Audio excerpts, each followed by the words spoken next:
My name is Honorable Dr. Odonga Otto. I'm a political scientist. I'm a political philosopher. I am a lawyer. I have 16 questions for the Balaalo as we are planning a fresh launch of Balaalo Must Go campaign. But let's first have an academic and philosophical dialogue. I have 16 questions. You people are educated. We are also educated. We are not stupid. We have degrees, we have masters, we have PhD. We are probably more educated than some of you. So answer these 16 questions. Amor Wonwen, Omegina, Kilo Megina, May Acholi. Greetings, my brothers and sisters from Acholi.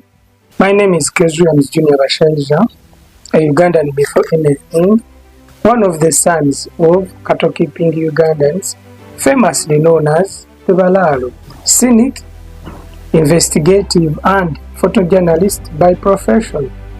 These are my 16 answers to 16 questions of Mr. Odonga Otto to deter his sectarianism plans against cattle-keeping Ugandans in Acholi.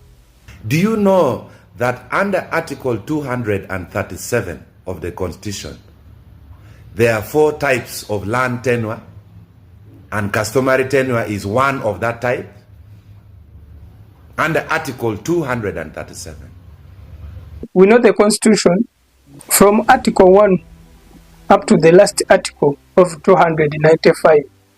And yes, Article 237 talks about land ownership.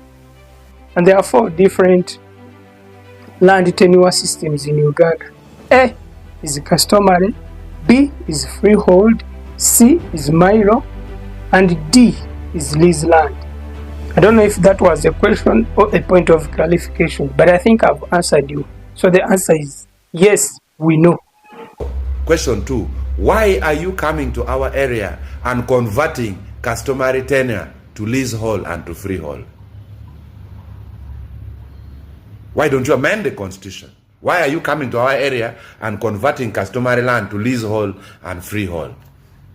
Dear Mr. Odonga Otto, it's not the Balaalo who are converting customary land to freehold or lease land. No, it's provided in the Constitution. Actually, under the article you read, Article 237, kindly read all of it. 4B, what does 4B say? If you don't know, kindly permit me to educate you. Because it says, land under customary tenure may be converted to freehold land ownership by registration. Is it Balaalo's fault? It's constitutional. Secondly, what does Article 29 say? Section 2A. It says that every Ugandan shall have the right to move freely throughout Uganda, reside and settle in any part of Uganda. So why are you excluding Balaalo? Does Article 29 exclude them from moving or settling anywhere they want?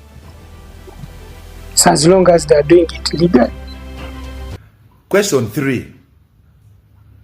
In your mind, in your head there, you think an acre of land is 700,000 shillings? In your head, is 700,000 shillings? 6 crates of beer, an acre of land? Is that normal?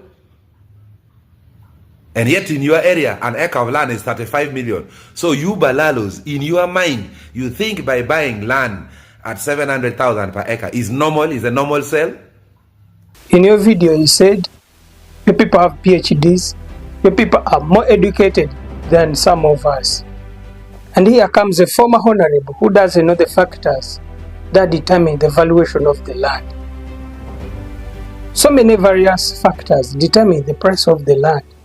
And these include the location, proximity to amenities, market conditions of the area, accessibility and infrastructure,